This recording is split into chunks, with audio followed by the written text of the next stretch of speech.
what I'm going to ask you to do is use both eyes. Open your eyes and open your mind.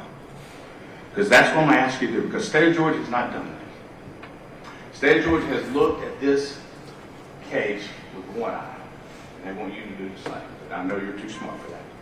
They don't want you to consider anything else. They want to consider one path. So let's not kid ourselves. We're not here because of speeding. We're not here because of reckless driving. We're here because there was a collision. I don't think anybody thinks different than that. We're here because there was a collision. Now, this was a two-car collision. And there were two drivers. We're going to talk about that a lot today. And I'm going to be a little bit longer than her because the legislature decided I only get to go once and they get to go twice. So I'm going to be a little longer. And I will try to be as quick as I can, but I do want to bring out some points. In this particular case, the state of Georgia wants you to focus on the behavior of my client, the decisions he made. But we know there's more than that. We got both eyes open, we can see both sides. And that's what I'm asking you to do here, see both sides. Now, there's going to be an indictment that's going to go back with you, and you're going to read these indictments. But there's a couple things I want to bring up. And this illustrates the point I've made to you. It says that the defendant in this case accused of driving reckless disregard for persons at night while traveling over a hill. The other driver was driving at night over a hill. They mentioned that my client was driving disregard for the speed limit. The other driver had disregard for his failure to yield. But they're not asking you to consider that, are they? Why? Because in the very beginning, the state of Georgia, by and through law enforcement and the district attorney's office, is only focused on one thing. That's all. But you know better. And ultimately, you have the decision power, not us. Not her, not me. You, collectively and individually. Now, I want you to pay close attention to that indictment. Close attention to the words, and they apply to both sides. Now, you may remember during the opening statements, I mentioned to you about this loaf of bread, which miraculously is not multiple. Remember what I told you about this? Remember about my days working with Flower Bakery? And you see guys who come and check right across the truck. Ladies and gentlemen, that's what you are. You're quality control for the criminal justice system. Is the product that you produce, is it in fact in alignment with the law and with the customs of the community, or the company project, whatever the company says it should be? That's your job. And I think you know that. Now, we don't disagree with everything that's been presented in this case. We agree the location. We agree the time. We agree the venue. It's Carroll County. We agree there's two cars. We agree that the number of people in each car. We agree that my client was driving a patrol car and he was in uniform. We agree with all of that. So a lot of things we agree with. Right? But one thing we don't agree with is that he's the one with the duty. See, my mother got a driver's license. The state's trying to prove to you, through some questions, that his duty was somehow greater driving up that road than anyone else was. That's not true. They have made you believe, and I think it's come out, that he is somehow above the law. He's not. He wasn't. But you know what he is not also? He's not below the law. The law meets us all at the same spot. My mother, who received a license in 1962, when it was just paper, no pictures. She drives on the highways of this road, so do my 20-year-old twins. Guess what? Their duties are the same. No matter the amount of experience, no matter the many, many years of experience, no matter the training, the duties are the same. So this failure to yield we're talking about is a duty. And we'll talk about it a little bit more. Experts and others have testified about his duty to stop, if he could have stopped. That's not his responsibility. He's not required to do that. What's required at that intersection is someone not to turn in front of him, not to fail to yield. That's the duty. There's no duty for the through traffic who have the right of way to stop.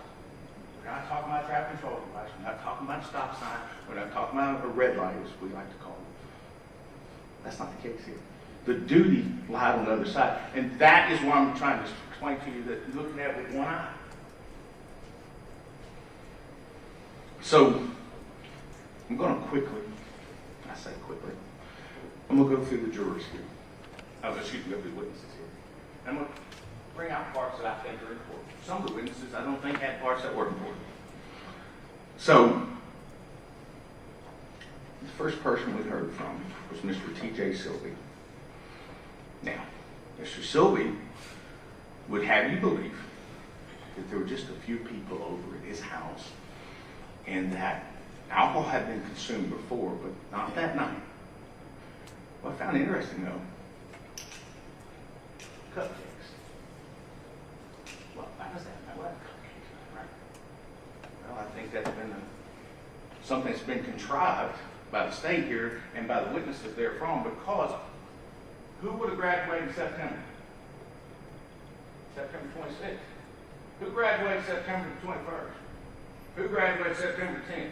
So you're telling me that these were from a graduation party, let's say in May, then June, July, August, September. So these things have been sitting in this barn for 4 months.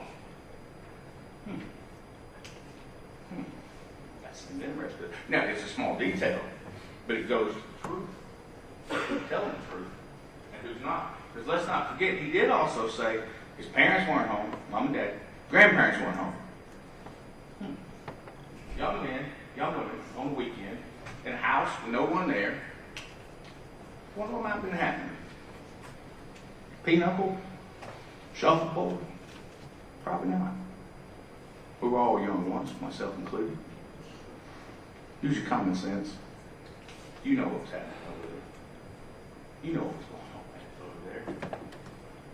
Much like you know where fear came from. You know where alcohol in the car came from. Notice the state didn't comment on that at all. The state didn't highlight that. They can't see it, right? You can't. Mr. Sylvie did say that he wouldn't have turned them away had they came back with alcohol. So that's where it starts. The state's case starts with a lie, an untruth, a half-truth. You don't get the full story. You didn't get it from the witnesses. You sure didn't get it from the young boys in the car. And by the way, the term boys, let's not kid ourselves. The law in the state of Georgia and otherwise consider them men. They're young men, very young men. So let's call them what they are, young men. Young men making choices, making decisions. So the next witness we have was Christopher Butler. Ironically enough, after he testified, I realized I'd actually played baseball against him. He was a very good pitcher. After he testified, I put 2 and 2 together. I didn't know him. When he told me where he played and when he played, I realized he was a very good pitcher. And he was coming home that night from Emerson, Lake. And he told you the direction was coming. It had been raining on and on all day. And let's not forget, that's not a fact that shouldn't be lost on us, that he has no interest in this case. He didn't stop. He didn't know people involved. It was near his home. He went on home, went to bed. That's what he says. But he did say a couple of things. He said that the vehicle that he saw involved in the collision, not knowing who they were, not knowing what kind of vehicle, just a car, pulled out from the kangaroo. And the kangaroo is the next station, and the evidence is showing that's just a car. Now, what didn't happen, what the state of Georgia didn't do, is they didn't go pull surveillance from that kangaroo, did they? We didn't see it. They didn't go pull their sales receipts. We didn't see it. They didn't pull the debit cards of Mr. Wall, Mr. Finken, or anybody to see how did he get in there. It's the beer ferry delivery. How did he get the car? I think we know. You got both eyes open, you know. You don't check your common sense at the door. But the interesting thing about it is, He made the 911 call. A good citizen, concerned citizen, just heard it happen. But I want you to listen to something. And this is State's Exhibit. Mr. Flynn, what number was this?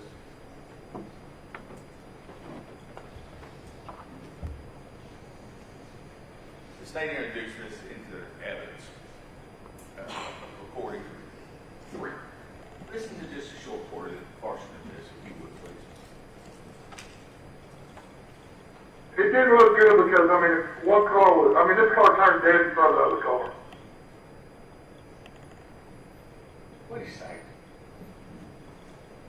Turned dead in front of him. That's a man that has no interest, has no bias, has no emotion, has no feeling. He is saying in the very present that happened what he saw.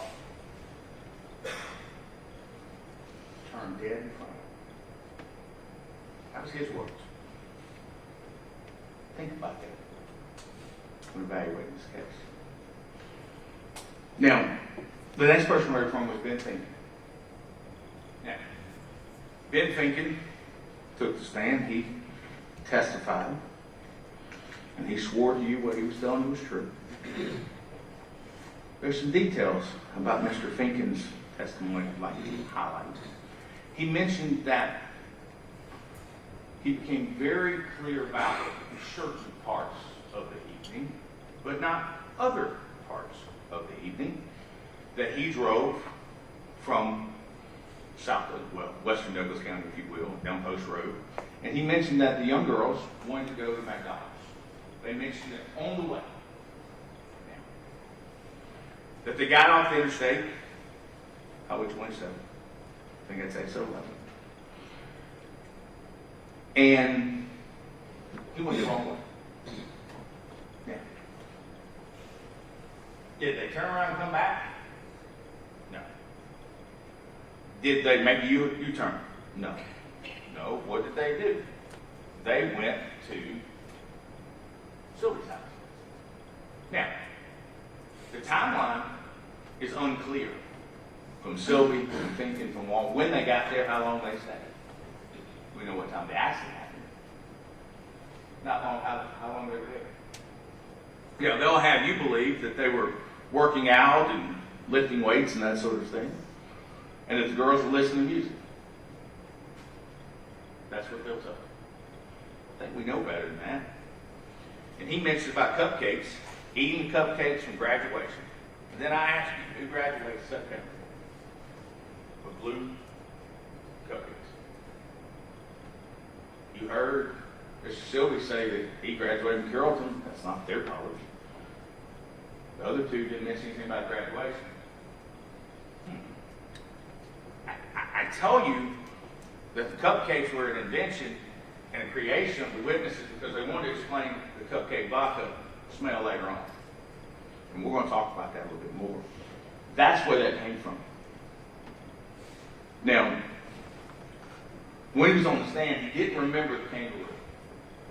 You might remember he came back and later on said, oh, yeah, I do remember.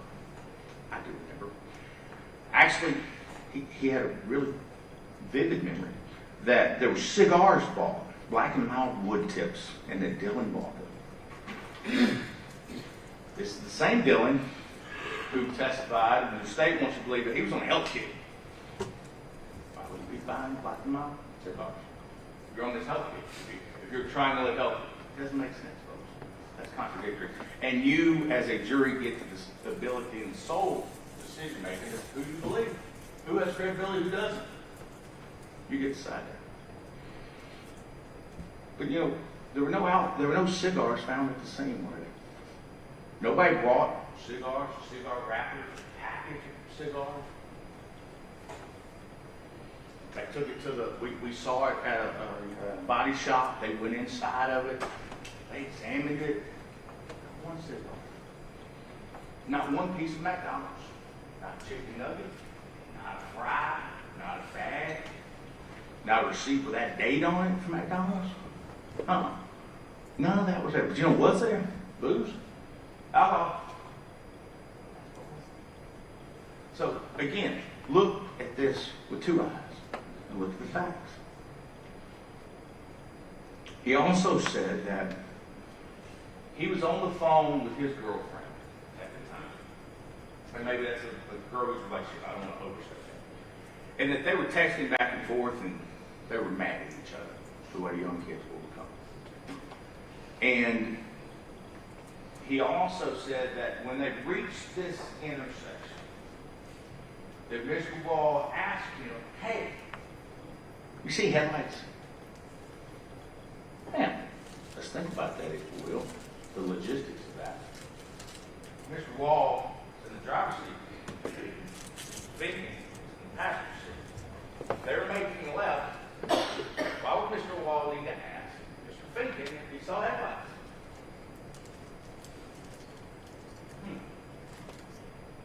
Think about that for a minute. We're going to talk about that a little bit later. Also, he gave us the configuration, based on his recollection, of where people were in the car. He said Mr. Wall was driving, Mr. Finan was here, Miss Lindsay was here, and Miss Chinchilla was here. We're going to talk a little bit more about that later on, but remember, that's their story. That's what he told us. Okay. He also told us that there had been a plan. They were going to drink that night. Maybe the honest thing he said, or most honest thing he said. They were going to drink that night. Now, next we have Dylan Wall, the driver. Mr. Wall gave the same configuration to the people inside the car. He said he was not going to drink because he was on a health kick. He was trying to add weight, trying to bulk up.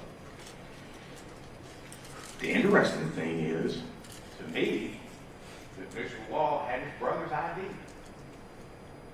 in his wallet, and that he used it to buy alcohol. He told you that. So from the very beginning, his identification was false. It wasn't who he was. Did he look like his brother? Probably. If you're going to use a fake ID, use one of your brothers. It's a good idea to do. People will be much less likely to catch you. But he says that he doesn't remember buying the beer. The two people who are alive in the car where there's alcohol don't know where it came from. Credibility, folks.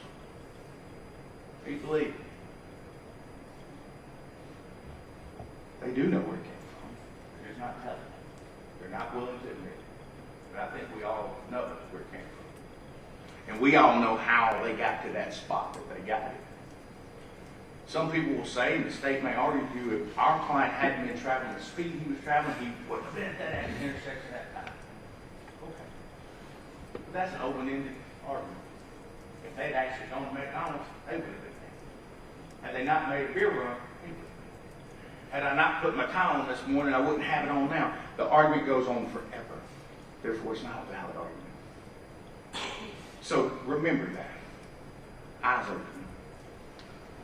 The next thing we've heard from was from Josh Lambert, who was the big PD officer. The interesting thing about Mr. Lambert, I thought, was he confirmed our client's recollection of the events about the battery being charged and they were under the bridge. And also, if you remember, Mr. Butler also said he saw law enforcement under the bridge, and that wasn't an uncommon place for him to be that time of night. So, again, start thinking about your stories. Think about whose stories add up and whose don't. But the charger, he confirmed my client's portion about the charger. In fact, he would have to come back and bring it again. Next, we have Mr. Alexander. If you remember Mr. Alexander's dash cam that we watched, you hear my client at the scene. He has blood on his uniform. You hear him testify. And what he says is, or not testify, but he state, they pulled right out in front of him. Damn. That was his presence impression. That presence impression matched what Mr. Butler said.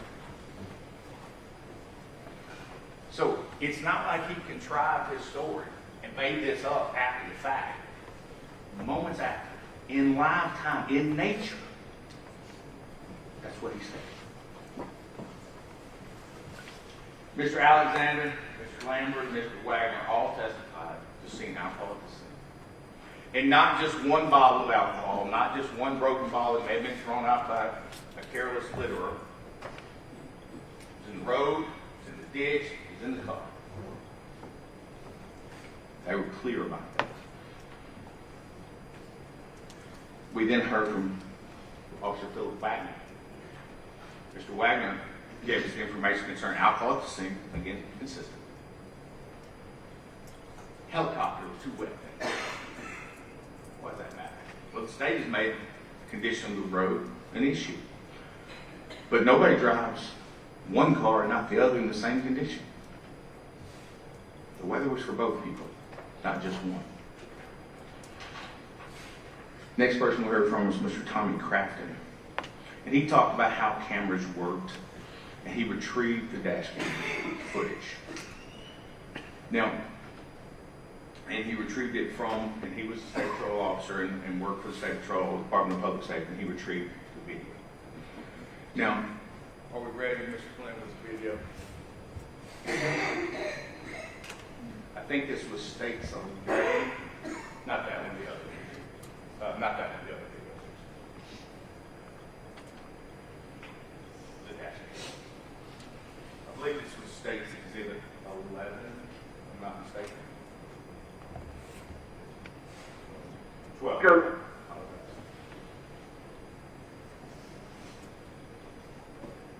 Okay, if you would stop before me, Mr. Flynn. Right there, that's good. You stop right there. Now, I want you to look at this video differently.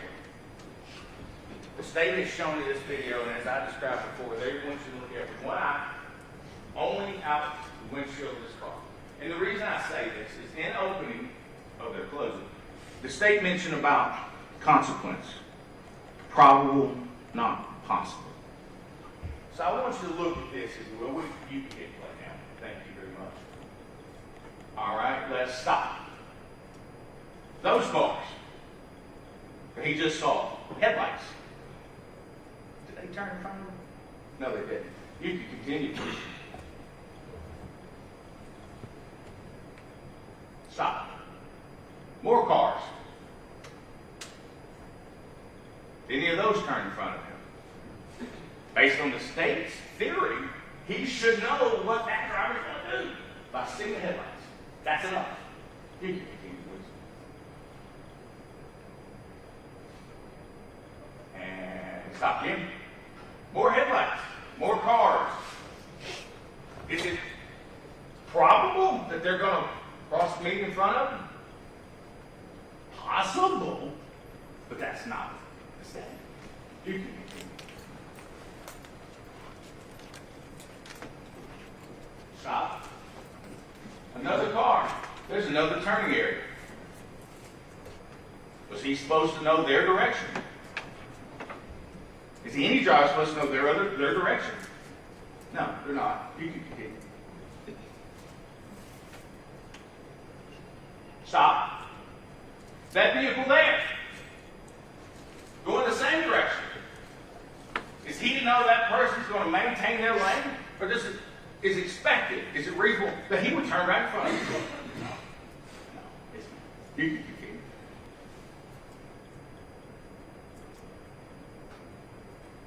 At this point in time, the video is closing in the area of the county we call Bowden Junction. And there's Bowden Junction store up to the right, Mountain Zion Road to the left, and we'll bring something to your attention in just a moment.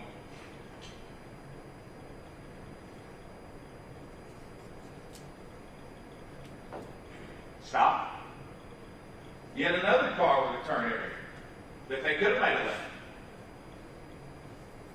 Is it probable that they would make a left in front of him?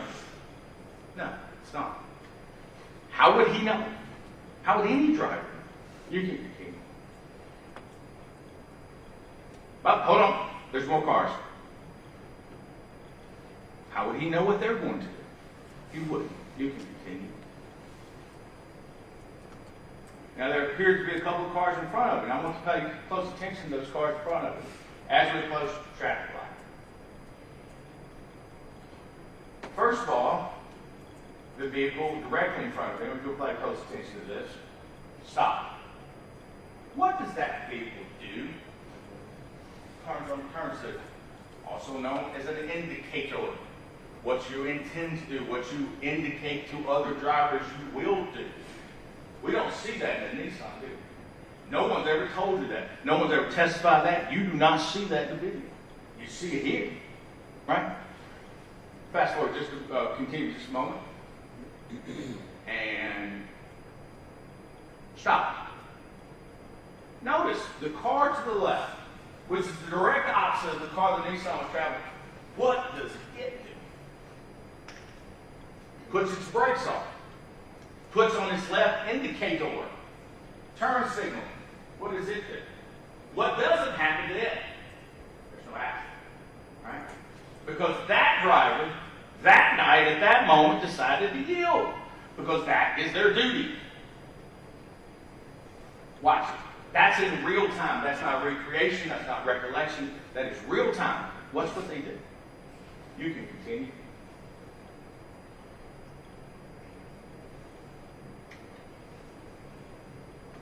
As he continues north on 27, Georgia 1.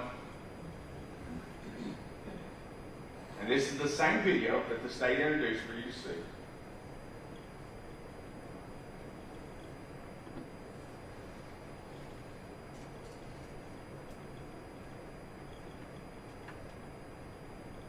Stop. How would he know, again, that that car is in the same road as the car that Nissan drives? How would someone know that was not turning in front of you? They wouldn't. They wouldn't.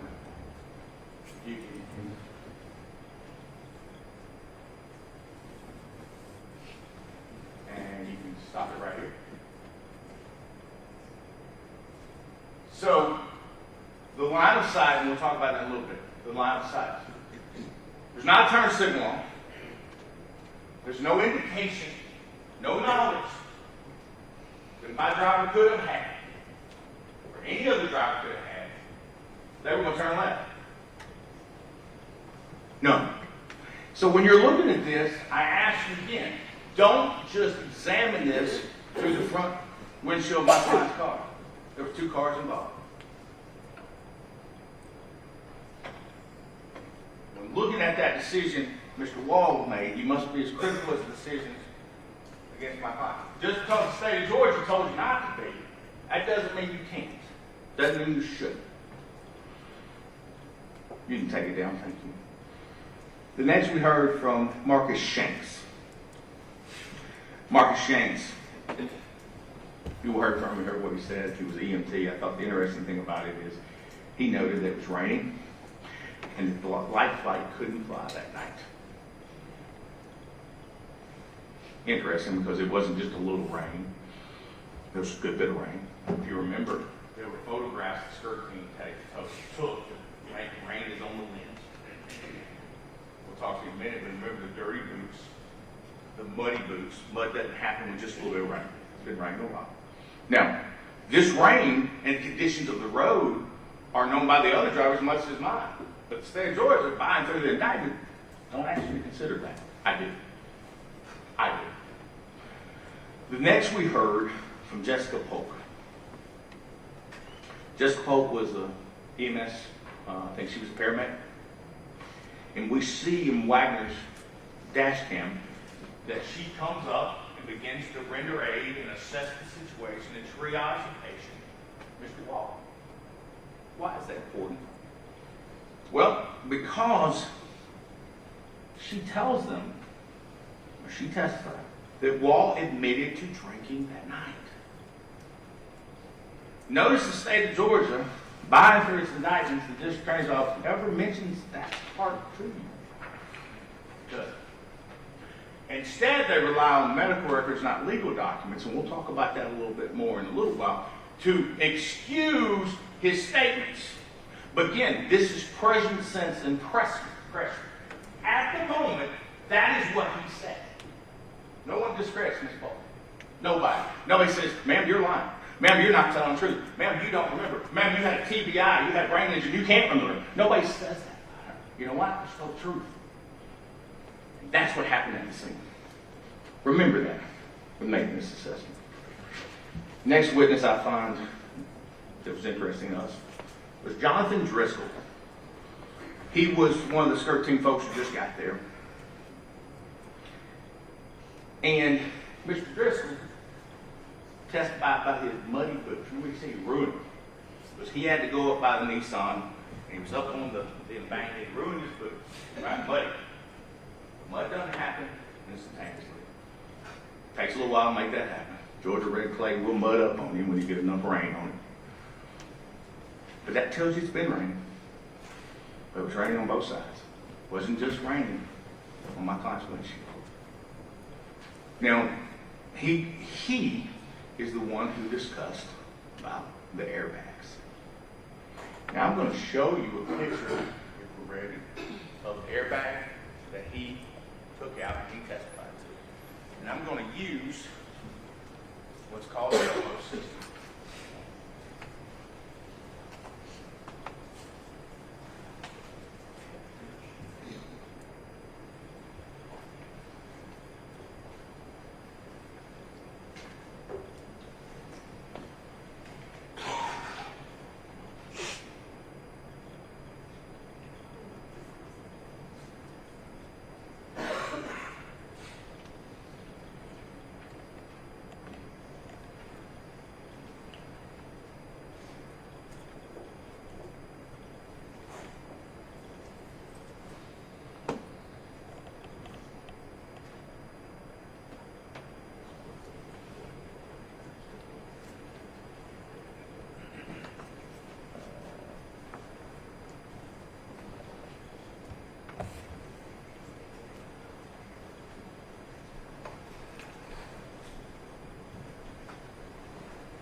That's only one right now. Eventually, yes.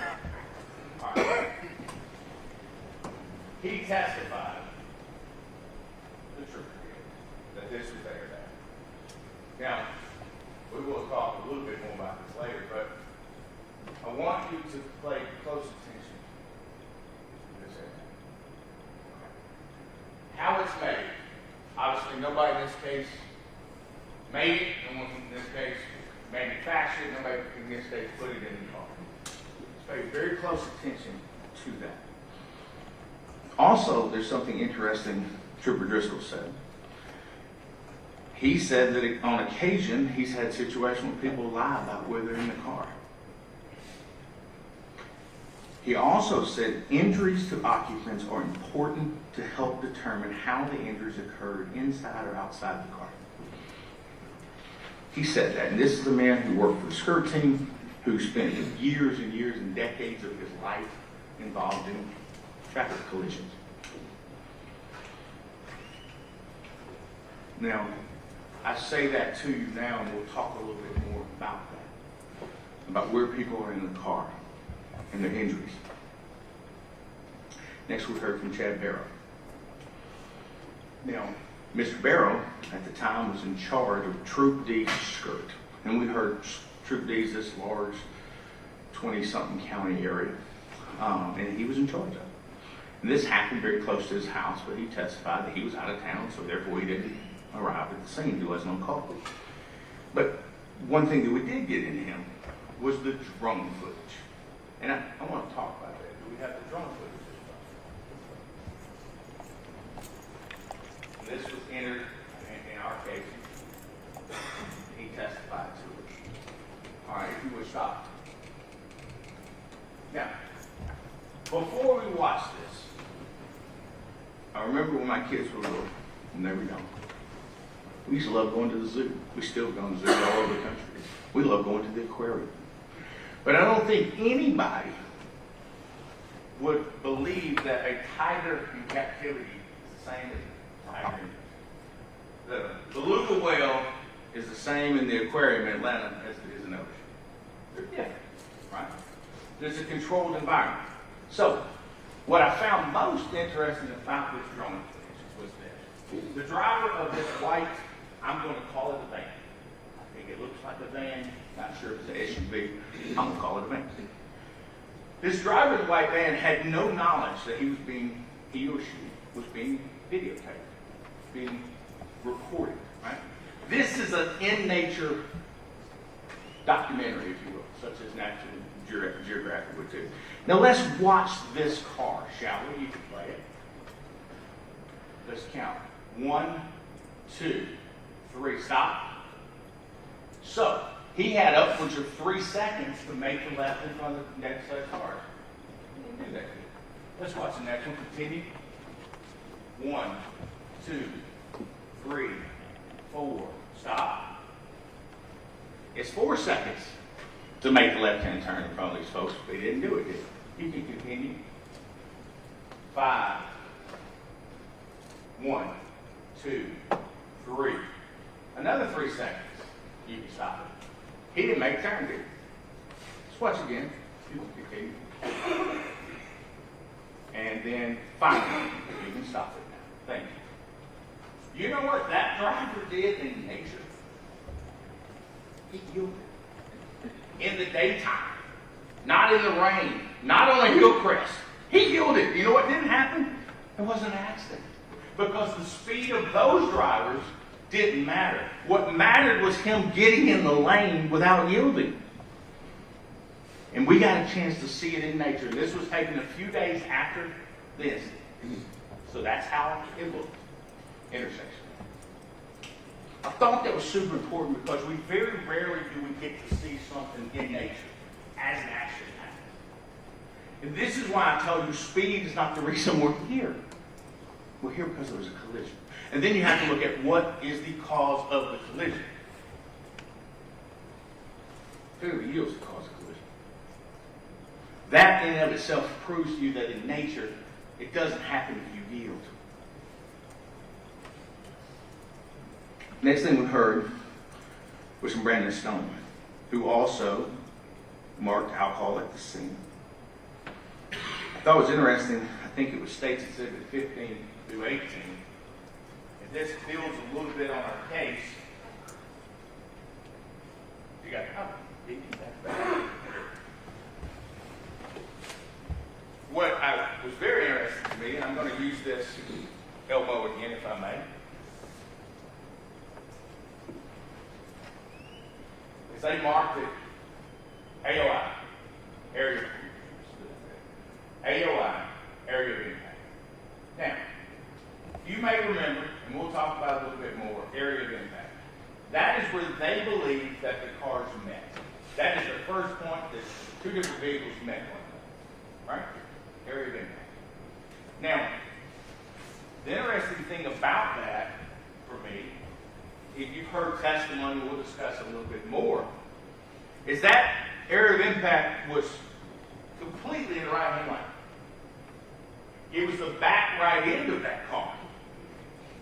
So, let's think, what does that mean for that driver? When he made a left and made the decision and made the choice to make a left-hand turn, he could have stopped there. He could have yielded. He didn't. When his front wheels got into what we'll call the number one lane, the left-hand lane, could have stopped there. He did. When his back wheels got in the first lane, he could have stopped. He didn't. When his front wheels got into the second lane, he could have stopped. He didn't. As a matter of fact, he never stopped. Never stopped. So what does that tell us logically? He never looked. He never looked. None of us would simply get punched in the face and just let it happen, would we? We would try to dodge it. We would try to look it. It never happened. You know why? Because he never looked. Or he couldn't see. Either way, it's a choice, it's a decision he made, not my client. Now, as we move forward in the case, we heard from Brandon Stone. Again, Brandon Stone came up here in front of you and did math. Remember that. And remember what his math was. There was a drag coefficient that he needed to figure out. And the drag coefficient was from 0.80 to 0.45 with his wet or his dry. We did the math with him in front of you, and we came up with 0.625, which is split the difference. And at that speed, at 54 miles an hour, it still would have happened. At 54 miles an hour, it still would have happened. So what does that tell you? Speed is not the issue. Speed is not the cause. Speed is not the approximate cause. The state wants you to look just this way, and that's all you see. That's not true. And you know it. And we've shown it to you. Also, one of the interesting things is Mr. Stone developed a theory during the course of his investigation of which side, or which, the front or back, Miss Lindsay may have come out of. Because I think we all agree that her body was found in the road. No one disputes that. Before we go on, I want to say the loss of those two young women is a tragedy, an absolute tragedy. No parent should ever have to see their children that way. No parent should ever have to put their child on the ground before them. And I'm remorseful. I'm sorry that happened to them. I'm very sorry. Never let that be lost. Never let that feeling be misinterpreted. Because I feel sorry for both of them. I have children, I have grandchildren. I'm very, very sorry for what happened to those girls. I am. No, regardless of what decided here today, that does not change. And it does not change in my heart since this beginning. But let's look at what Trooper Stone, an expert witness, has tendered by the state. He talked about there was a theory developed about Kylie Lindsay being somewhere in the front seat. Kylie Lindsay being ejected from the front passenger side window onto the roadway. Now, notice the state never bothered to give you any information about that. They never bothered to look into it too much, did they? Again, they want you to look at it with one eye open and see it the way they see it. But that's not what we're here about. We're here to render a verdict that speaks the truth. And that's the whole truth. Not truth of emotion and public opinion, but the whole truth, according to the law. If you look at it, he came up with a theory that she may have gone out the front passenger side window. Because I don't think anyone suggests that anyone came out of the driver's side. So they left them out of the passenger side. The interesting thing about that is, and we'll talk just a little bit more about it, is look at the injuries. Okay? Look at what the bodies tell us. Also, Trooper Stone said, or Mr. Stone said, had the Nissan not turned in front of, we wouldn't have an accident. He also verified that the right-of-way belonged to whomever is on Highway 27, the major thoroughfare. In this case, my client. Let's not forget that. Let's not get lost or lose sight of the full picture. He also did the imaging. We call it downloading. He called it imaging. And I want to bring to your attention now, the states used a board, and I think it's marked as, let's look and see. Is that it? Let's look at this, because the states want to use this and use it in their, I just want proper action. I want to look at a couple of things. 1.9, 1.8, those sort of things. Let's look. Because one of the state's claims that my client was reckless and had reckless disregard for the person's property, personal property. Right? Let's look and see what the data, what the evidence shows us. That at 1.9, he's at 52% in his accelerator. And he's 30% into the throttle, and he begins to move his gear on 6. Thank you, Cam. Then, back up to the hair. 1.8. Look what happens. The accelerator goes to 0. What does that tell us? This is static evidence. It doesn't matter who's driving. This is static evidence. There's no involvement, no motion. It goes to 0. What does that tell us he did? Fix it off. Right? That's what that tells us. As we go forward, what happens to the throttle? The throttle goes back to 18. What happens to the RPMs? They drop. What happens to the steering wheel? It moves around. And constantly throughout this, then we get into braking. Oh, no. The braking comes on at 1.6. That is static evidence. Not collected for or against, it just is. What does that tell us? Well, if you look at the other vehicle, it never did any of those things. It never got off the gas. It never got on the brake. It never made a right. It never made a left. It made a turn at 22 miles an hour and never let up. Even their own expert told you in his example, it made up for 22 miles an hour and never let up. But the state wants you to believe my client was reckless. He had reckless disregard. That indicates something different. No, the evidence tells us something different. That in fact he did have regard. That he did have his heads up. That he was paying attention. Because see, speed's not the only issue. Next, we heard from Dr. Wheatley. The guy spent 20 years at Grady. Deserves sainthood. He's worked in the ER and he's also a professor at Emory now. But the interesting thing from Dr. Wheatley was this. He verified the injuries. We don't dispute there's injuries. We don't dispute there was death. I know. We dispute who caused it. Who's the proximate cause of it. Who should carry the weight of it. We dispute that. But the thing I thought most interesting from a qualified witness was Dr. Wheatley told us that a human body consistent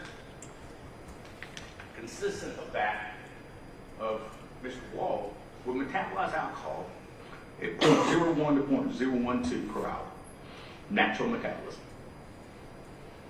Blood draw was 2 hours later, based on the records. Now, there's another thing about these records, and we're going to talk about Dr. Koch here in just a minute.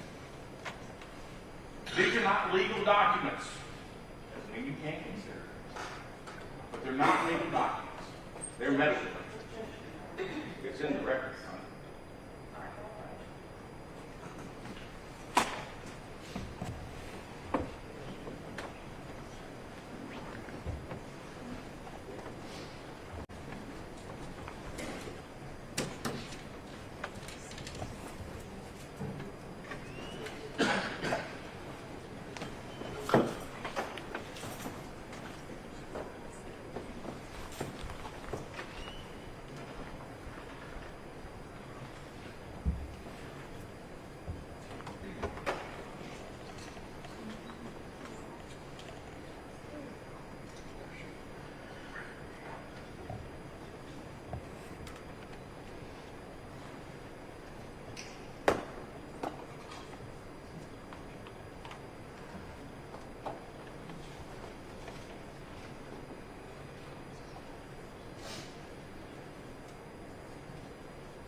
tell y'all, we were talking about Dr. Wheeling, and we're talking about medical records. I don't want to tell you that they're illegal. They've been legally obtained. They're legal documents, and you can consider them. However, I want you to consider what was said by Dr. Koch, who was the next witness.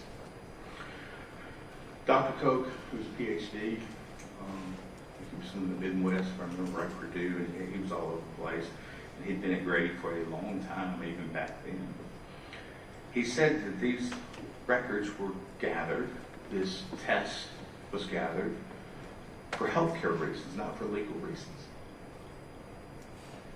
He said that a toxicologist would be the person who would have to testify or test it and then testify to the actual alcohol content. He said it was less than 10 milligrams per deciliter. And he explained to us we would take the 0 from the other end of the 10, move it back 3 decibels, it would point to 0.1. What he didn't say is there were no alcohol. He says, and the records say, and the records you were given say, it was less than 10 micrograms per deciliter. Now, the test that was introduced under Chad Barrow later on from my client, the Department of Forensic Science, toxicology exam, what did it show? Negative. Drugs, negative. There's a difference in those things. And I think you know it, and I think we've shown it to you. So when considering those records, and consider how far the state went, the 2 expert witnesses, to get those records to you. Why do they want to do that? Is it because they're concerned with the alcohol in the car, at the scene, on or in the passengers or drivers? They went a long way, didn't they? But what we didn't see was a true blood draw for toxicology purposes. They never presented that to me. We presented one for our client. We presented one for our driver. We looked at it with both. It's not one. Next, we heard from Dr. Laura Garrisol, who has performed over 7,000 autopsies. I think she testified. The interesting things I found from Dr. Garrisol during her direct and cross was that she ruled both of these deaths an accident. That was the manner of death. And the interesting thing about that is she's a medical expert. Nobody disagreed with her. There's no evidence to refute her. Now, while she was on the stand, we've shown something. We're going to show that again here today. If you would, I would like a split screen at this point. But in doing so, before they get that going, I brought baseball. Been going to Major League Baseball games literally for 45 years. This is the only ball that ever got close to me during Major League Baseball. It was during spring training, went down to watch the Braves, and it landed. It didn't land at me. It landed a couple of rows by me, would not be there. The reason I brought this baseball was this. Anyone who's ever played baseball, I've had a child play baseball. My son batted left-handed, and when kids start pitching the left-handers at an early age, they usually get hit with it. You may have been, if you've ever played baseball and had been coached, turn your shoulder to it, right? What will happen is that oftentimes the comment will be, you can see the stitching on that one. And you literally can see the stitching when the ball hits you, when it's thrown. Bam, bam, where it hits you. You can literally count the stitches. That's a way of saying, another way of saying, it hits you square, right, into the stitches. And why is that important? Why did I bring up baseball here to show you? As you can tell, I'm kind of a visual learner. And I hope other people are as well. So, if you would, please show us the photographs. So, that is the original autopsy. If you would just enhance it just right here. There is the stitching. We'll put them on both.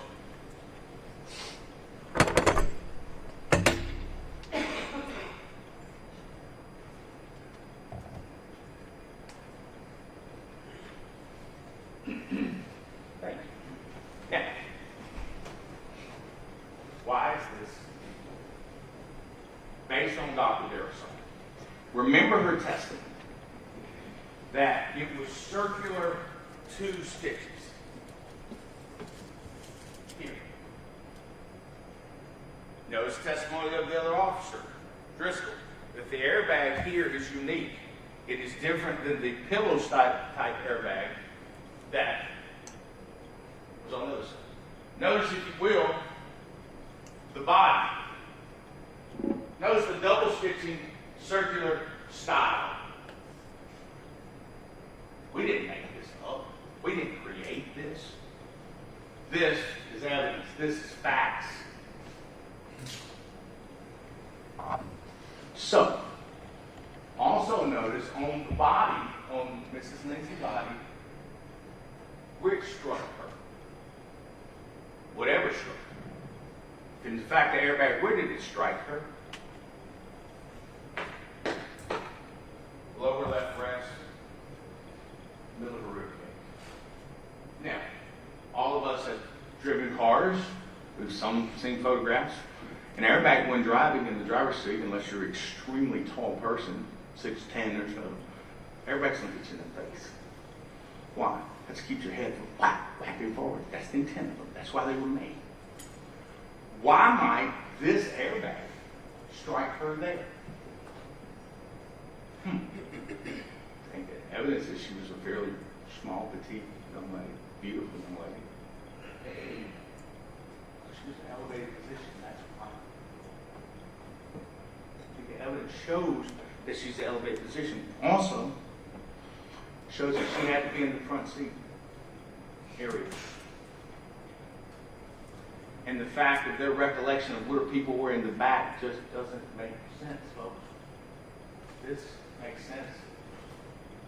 Now, why is that important? There's a couple of reasons. A, Dylan Wong didn't think a lot about it. We knew they weren't. Secondly, you might remember the bowing of the door. The explanation of how she came out the front window. Explained by this. Also, the fact that Mr. Wall, if we go with this theory, which I think is very reasonable, Mr. Wall was tempted to make a left-hand turn. Mr. Finken's here. Ms. Lindsay's here. Why might he not be able to see the lights? Why would he need to ask Mr. Finken, are there lights? Do you see lights? Why? Because there's a human being, there's a body between him and the turn. A turn that he made without yielding. A turn that he made at 22 miles an hour. A turn he made without turn signal. Why would he need to ask Mr. Finken? Hey, you see those lights? You see lights? The only way that makes any sense is she's in the front seat. Also, remember what the trooper said about injury to the body. And remember what the doctor said about Ms. Chinchilla. Broken left. So, we take their testimony, puts Ms. Chinchilla in back rights. You would think, theory would be that Ms. Chinchilla, based on the impact, would probably have a broken right leg. That's where the impact would be. The leg disputes is a serious, dramatic issue. But no, left. Why? So she slid completely across the car, boom, hits the other side. Very small, very petite one, very beautiful. Would she have been able to do that if Kylie Lindsay had been in the seat? No. Wouldn't be. Kylie Lindsay went in the back seat, folks. She was in the middle. Middle of the front. And the body tells us that. And that's not emotion. That's not a court of public opinion. That's just facts. That's evidence. So I want you to think about that. A whole lot. Now, the next person we heard from, Mr. Will Parker.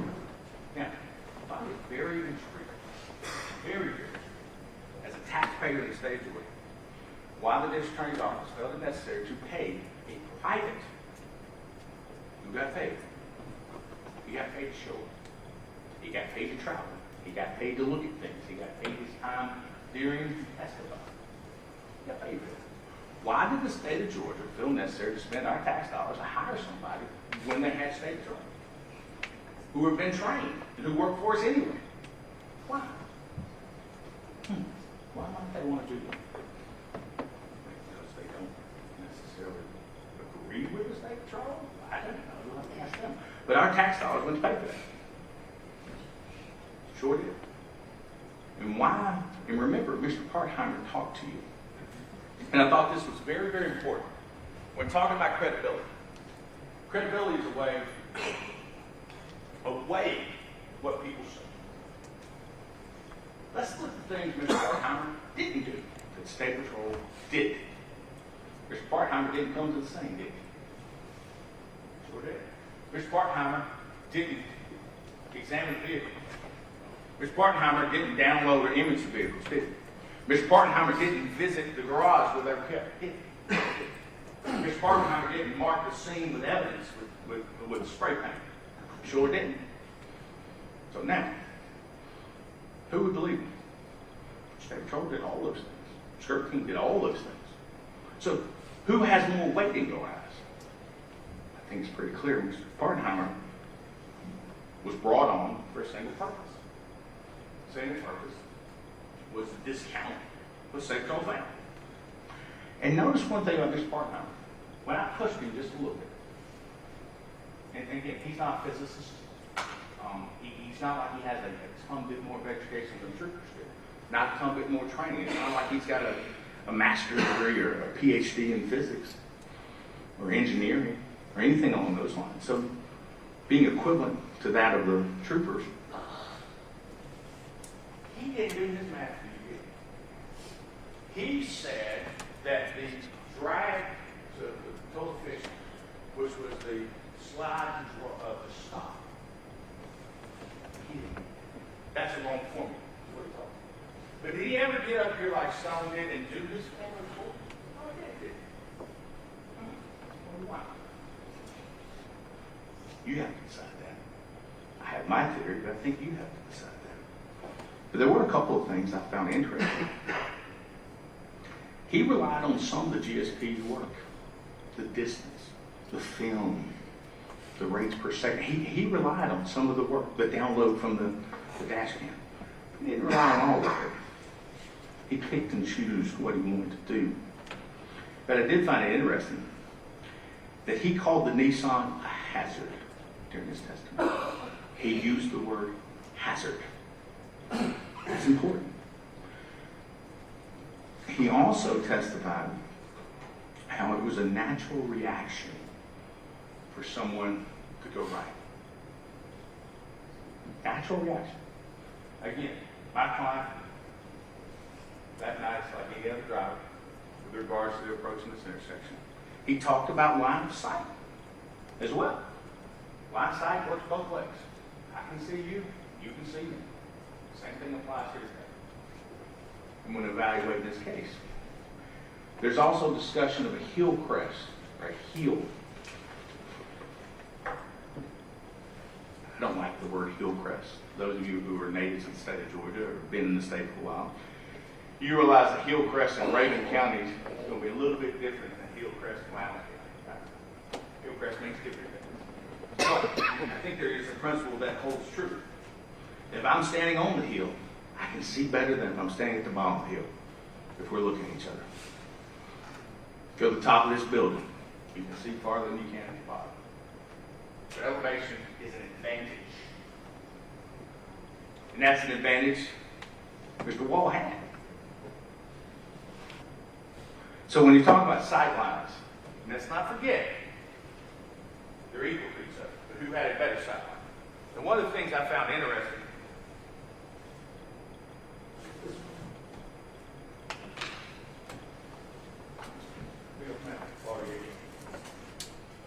this is one that's entered as State's Exhibit 87.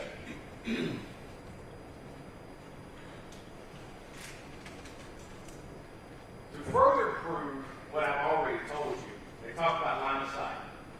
This was a big deal for him. And they're going to to tell you that it was 267 or 269 feet on the side. Both directions. This is in a higher elevation. Notice that he never went and looked and said, what's the line of sight here? He never looked in the other direction, did he? Not once. Looking at the way one. The most important part is 22 miles an hour. 22 miles an hour. 22 miles an hour. 22 miles. Never changed. Never changed. Why might I ask that never changed? Because he never looked. He never yielded. He had a duty to do so, and he never did it. And evidence, regardless of what we think about the age of the driver, the occupants, the outcome, those are facts. Now, next one we had Mr. Owen Garrett, who's our first witness. Mr. Garrett did something for us, and you heard it. We're going to play it for you now. We entered this, and there was a video. The same video that they entered, except we enhanced it and slowed it down. If you would, someone play that.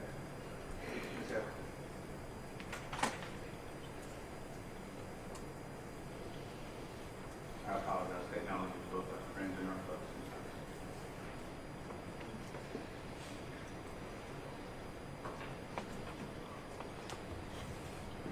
You can play it. And if you would, Justin, if you will control this.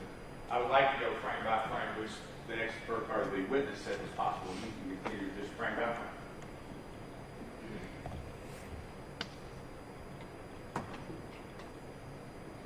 If you would stop.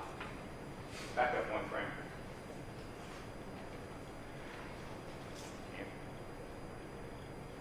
All right, go forward. Frame at a time.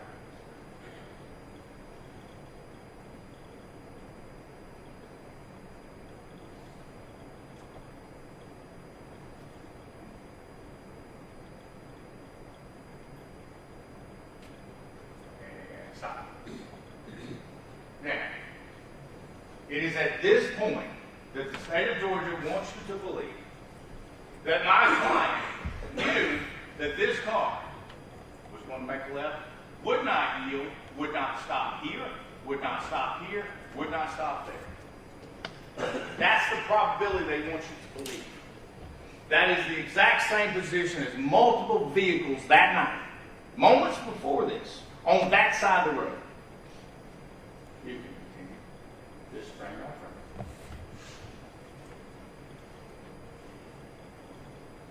You can continue.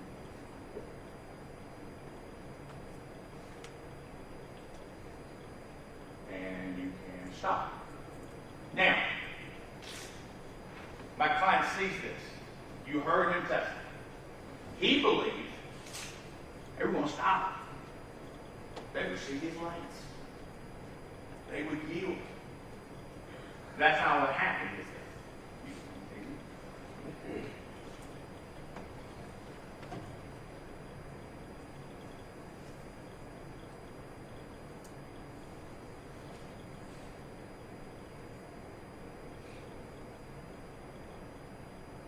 You can stop.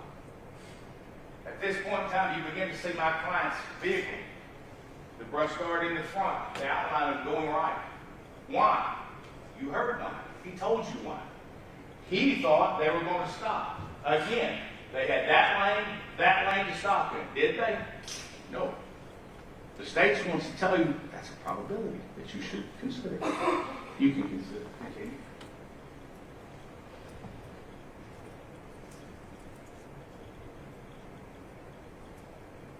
You can stop for a moment.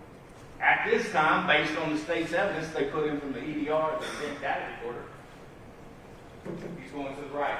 He's taking his foot off the gas. He's putting his foot on the brake. Those things are happening. Let's watch the other part, shall we? You can continue. Stop. What reason has been given to you, or for your consideration, why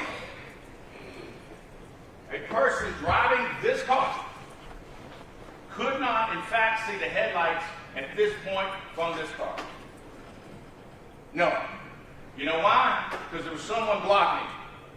And it was Saturday night, two pretty girls, and you making a beer run. You were distracted, you weren't paying attention.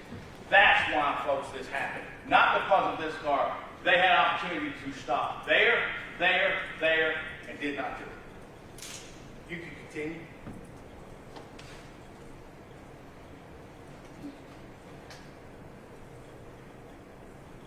You can stop it.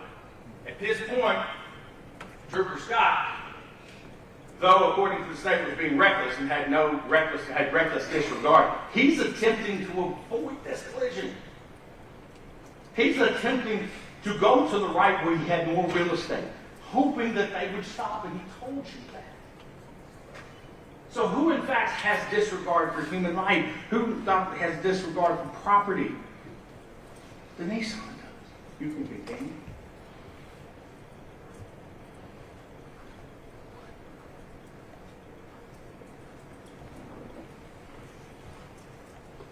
Stop.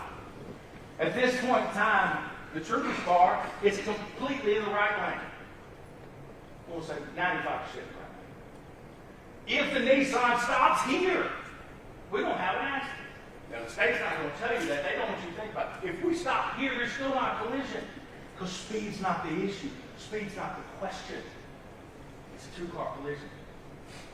It's not speed. If you would continue to play. Stop. Now, the Nissan is now into the second lane. His front end is in the second lane. Had an opportunity to stop. Had an opportunity to veer. Had an opportunity to speed up. All of us have probably driven to a point like, oh, I gotta get out in front of this guy. I'm gonna get hit. We've all made that decision. That wasn't made here. That wasn't a choice. That wasn't a decision he made. You can continue.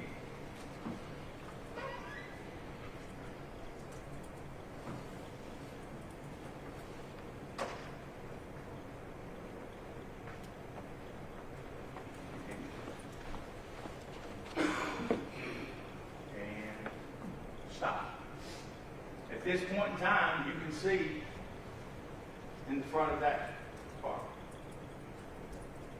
You can see Trooper Scott having disregard, or having regard for the passenger of the vehicle. He tries to go left. His training kicks in, he tries to go left. He tries to avoid it. And the state will have you believe that if he had just gone left, if he had just stayed straight, he had no clue with regards to the intersection but to drive through it. That's all. The duty that was not happening, the duty that was not obeyed, was the duty of the other driver. Thank you.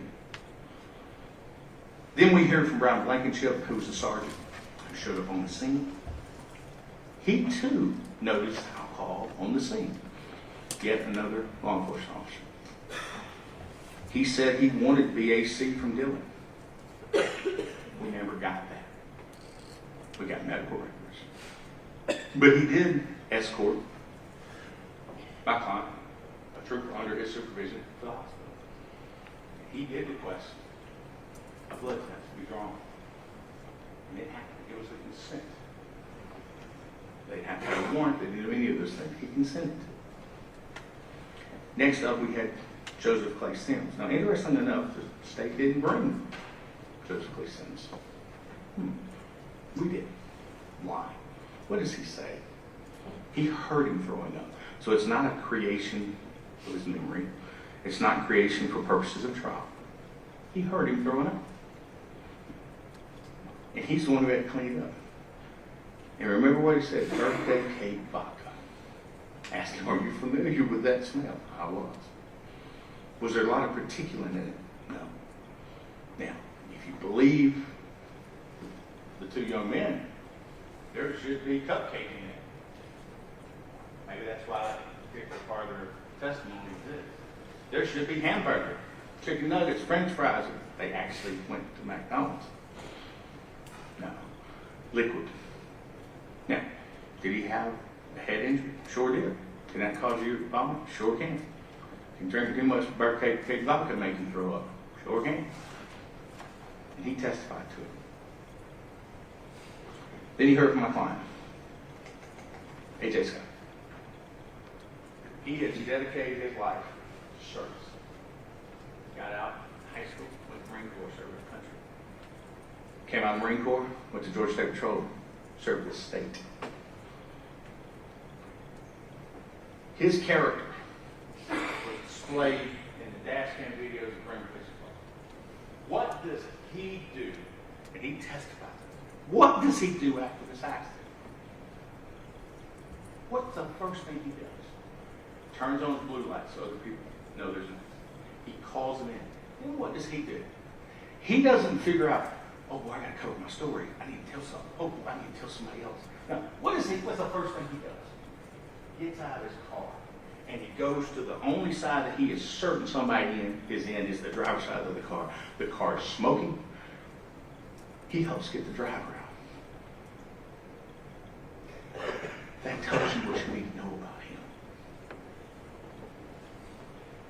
He helped get the driver out. I think it's clear as blood on his uniform that's in the videos. So we talk about due regard and recklessness. Due regard, and you hear the judge talk about that. And she's going to read to you a few things, and I want to draw your attention to these things during the jury charge, and we're almost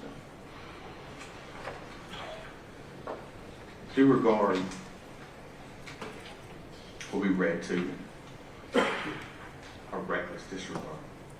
Any person who drives any vehicle in reckless disregard for the safety of persons or property is guilty of the offense of reckless driving.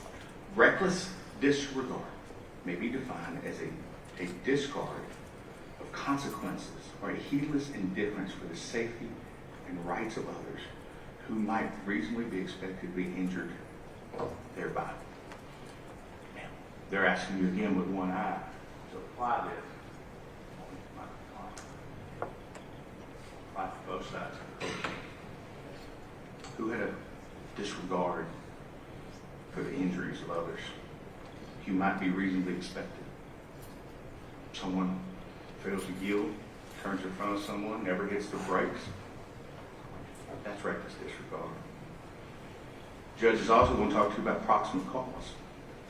And I'm going to bring a portion of it. I want you to pay attention to all. I want you to pay attention to everything she says. A natural probable consequence is one that a reasonable person would think is likely to happen if nothing else unusual intervenes.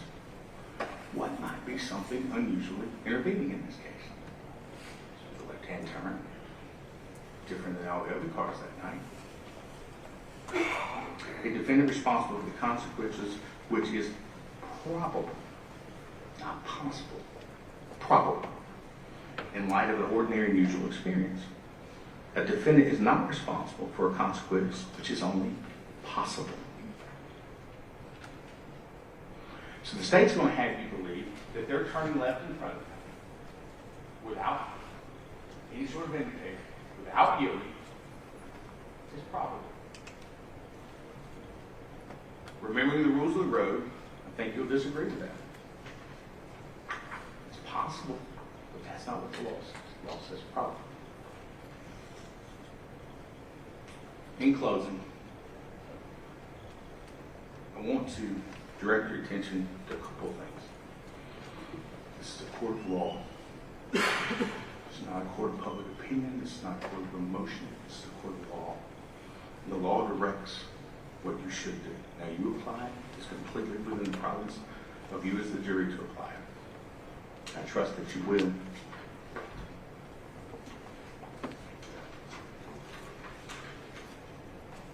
This is not a decision to be made by you guys that's guided by emotion or sympathy, and the judge will tell you that. But your verdict, your job, is quality control. It's to speak the truth. Not an emotional decision, but a decision that is guided by law and by fact. You will hear within this jury instruction that there's a difference between authority and duty. And it's funny, we talked a lot about duty in this case. It's come up quite a bit. But the judge is going to talk to you about the duty to acquit and the authority to convict. That'll be the words that are used. Authority just means that you have the ability. You have the capacity. You are given permission. Duty is something else. Duty is something that you're required to do. Your jury service is a duty. When you sign up for the military, you have a duty station. You have a duty to yield when turning left. These are duties. And they mean more when they're duties versus when they're authorities. So, if you think about it, it's going to tell you how the duty to acquit. If the state does not meet their burden on each and every element of every indictment, every county indictment, they've not met their duty. And the state, in their opening, mentioned about reasonable doubt. Reasonable doubt. That's what it says it is. I know we throw it around in this line of work. That's what it says it is, though. It's a doubt which a reasonable person can give a reason. Which a person can give a reason. And I think it's clear in this case that there is reasonable doubt from the beginning to the end. There's reasonable doubt, there are reasonable questions. And if you look at this evidence, and you look at the facts, and you look at it with both eyes open, I just decided I want you to see. Both eyes. And you get a full picture, and you get what the whole truth is. Ladies and gentlemen, you will understand in this case, my client is not guilty. The state has not met its burden. This was an accident. It was an accident. It was an accident. There's a two-car accident. Therefore, both drivers make decisions. Therefore, the weight, the consequence of this collision does not fall solely on him. The state of Georgia has made their decision. They've made their choice. They presented what they presented. They've written what they've written. They've indicted what they've indicted. But you have the opportunity. You have the ability, the authority, and the duty to make a determination that is the whole truth. And I trust that you do that. And I thank you again for your time, your attention. I know this was not easy. Thank you for being kind. Thank you for paying attention throughout the trial. And I know sometimes they got very long, it got very tedious, so thank you for that. Thank you for listening, and I look forward to hearing from you when you render your verdict not guilty. Thank you very much.